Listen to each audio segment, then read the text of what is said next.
Hello and welcome to CAT 2021 Weekends. And in this episode, I'm going to use the whiteboard and I will talk about this thing called self-study for CAT. Now, this is my second effort in recording this particular video. When I started recording the first one, actually it took me 1 hour and I haven't finished saying what I had to say. So I thought I'll break it into small parts and then share this video in small unit so that it'll be more beneficial to you guys. Right. So this is the question that I keep hearing sometime. Is it possible to even do self-study for CAT? Should you do self-study for CAT? Should I join a coaching program? If I have to join a coaching program, should I join a full-time program? It's a short duration program. What is that I need to do? Therefore, I thought I'll address this question. Starting with, I just need to understand, what does this mean? What does self-study even mean? When somebody says they do self-study, what does it mean? And what is not self-study? Somebody else is studying for you. It's like, will you study for me? But you are taking the CAT. But please now, study for me now. Okay, I'll do that. That doesn't make sense. In the sense that if, let's say, you joined a coaching class. So what is happening in the coaching class? You are looking at some lessons. Somebody is teaching you some concepts and you are listening to that. Is that enough? I'm sure that just by looking at somebody else doing things, you may get some ideas in terms of how to implement things. But that is not going to help you, or that itself cannot help you. That's what I'm saying. To get the marks that you want, which means whether you do join coaching and whether you don't join coaching, self-study is something that you will have to do. Therefore, is self-study for CAT important? Absolutely yes. Everybody has to do self-study. Therefore, we need to change this word a bit here. Let's not use the word self-study, right? Let's use the word self-taught. Or self-teaching, self-training, or I don't know. So I have to be a person who's self-taught for the CAT. I think that's a better word. Which means if you are not joining any coaching class, let's say you don't have access to this for whatever be the reason, then the person who has to teach you is you. And even in that scenario, it is not as though you're not accessing resources created by someone else. I'm sure that you will be taking some mock tests at least. It's not like you're going to design mock test yourself and then solve. Or is it going to sit one day, I'm going to prepare for the CAT. How? Essay. I'm going to make sense of everything on my own and do this. You would need some resources. So there is no such thing as absolutely no coaching whatsoever, because I also understand that you will have some mentors. Maybe you have a coach. The coach may not be someone who is officially or full-time role as someone who trains students for the CAT, but this could be one of your friend who has done well, a senior of yours who has taken the test and done well, and using that person as your mentor to help you with the process.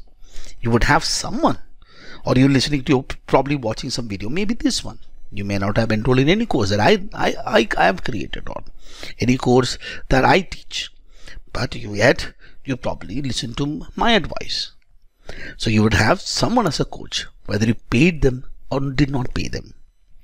So you cannot have an absolute standalone, you're sitting in one place and without any help, you're teaching yourself. Or on the other hand, if somebody else is teaching you through a coaching class, that does not mean that you have to train yourself. Even in that scenario, right? Somebody else is teaching you. So for example, somebody else is actually teaching you. And that may not necessarily mean that whatever exact tips that is being shared here, I can implement exactly to my scenario. I probably will have to teach myself how to adapt that particular thing that I learn into me and my skill set. So let's talk about being self-taught. Let's not say self-study. Let's say you have to be self-taught. Whether you are preparing for the CAT through a coaching class or not. And I want to talk about this in a context. You might start looking at and saying that, look, I don't know anything about this exam. How can I teach myself? So for that, let me talk about this test known as LSAT, Law School Admissions Test, or LSAT, which is the test which is conducted by the Law School Admission Council in the US for the Juris Doctor program. This Juris Doctor program is like our LLB, but in the US people do that after their graduation for all the law programs there. And there is a LSAT India version, right, which is for some of the law schools in India that have created that test. Me, I'm not a lawyer. I have taken the CAT, cleared it, but I have not taken LSAT or LSAT India and cleared the exam. Yet this happened.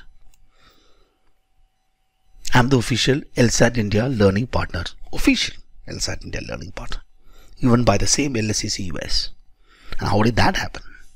I taught myself to be a trainer of a test which I have not taken in my life. For that matter, for somebody to be a good teacher does not necessarily mean that the person necessarily has to go through an official process. What it means is doing something else.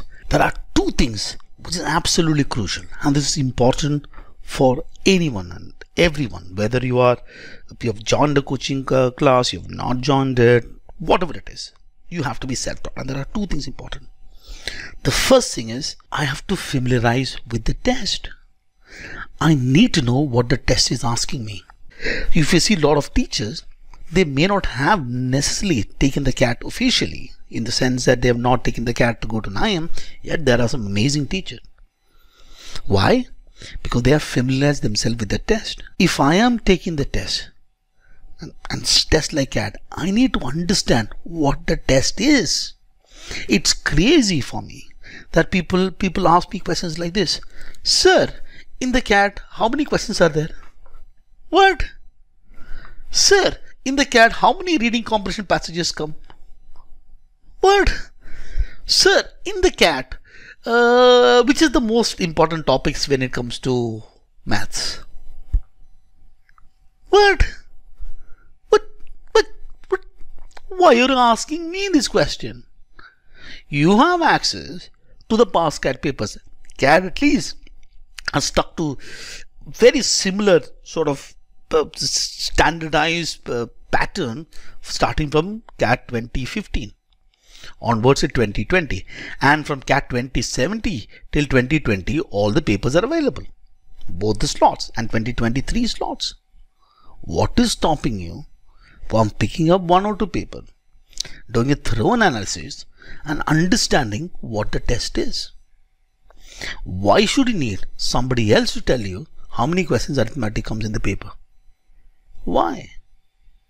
And the person that you're asking, are you absolutely certain and sure that that person has complete familiarity with the test? Are you sure? 100%. How can you trust? How can you trust me? When I say that the reading comprehension passage in the CAT is about 550 words, why do you trust me? Why can't you find it yourself? Just copy paste, put it on a word counter, and you'll know number of words. What are the source of these passages? Why do you need me? And why do you need anyone else? People say passages come from this site. I just need to pick up this one, do a Google search, and I'm sure that you'll get articles from where they picked this particular passage from. Why do you need anyone for this? So for me to be the trainer, official trainer, be for LSAT India, what was needed for me to actually go through tests and try and understand what this test is all about. And in that process of trying to familiarize with the test, I will also understand about where am I, who am I, in the sense, where are we with respect to the test that I'm giving? What is my current skill set? What are the gaps that I need to fill? Do I have to relearn certain things, something that I've forgotten in the past? Or is it a new skill set that I have to develop myself? If I don't understand these two things, how are you even starting your preparation? How? Doesn't make sense. So what is the easy thing to do? Pick up one paper. It could be a 2020, let's say slot 1 paper or slot 2 paper, right? Slot 1, slot 2, whatever is the paper. Pick one paper. Take the test.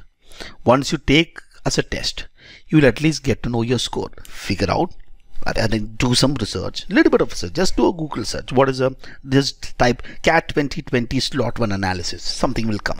Take it. Then I can understand what this paper is. Redo all the questions and try and understand. Okay, this is what the test is. Get in the depth of each of these type of questions. Look at this. Spend some time on this and have a fair amount of understanding about this particular test. And in the process of your preparation, ensure that one of the most important resources that you're going to use, are these past papers of the CAT. There are more papers available before this. I think that you've got papers available from 1919 to 2008 as well. And some of these things would have changed from this to this, but at least the skill set being tested has not changed. During your preparation, you can use this, right? You can use this throughout the preparation, and you must. I need to go and use the actual test to familiarize myself with it. That's exactly what I did with LSAT. As a test, actual past paper. Sit and solve and try and understand. Can I group certain types of questions into this? Maybe in that process, maybe watch some videos of some people in terms of analysis and see, okay, this makes sense. Okay, this person is actually talking. Now this person, I can listen to this guy.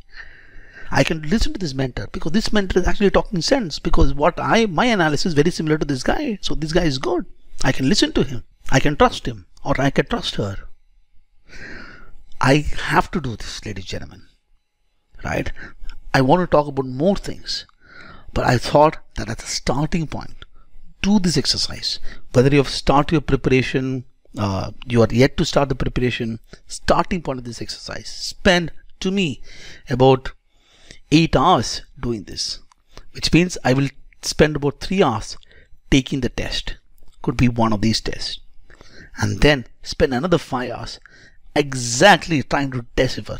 Think like you are a teacher wanting to teach yourself, and at the end of it say that this is what my understanding is.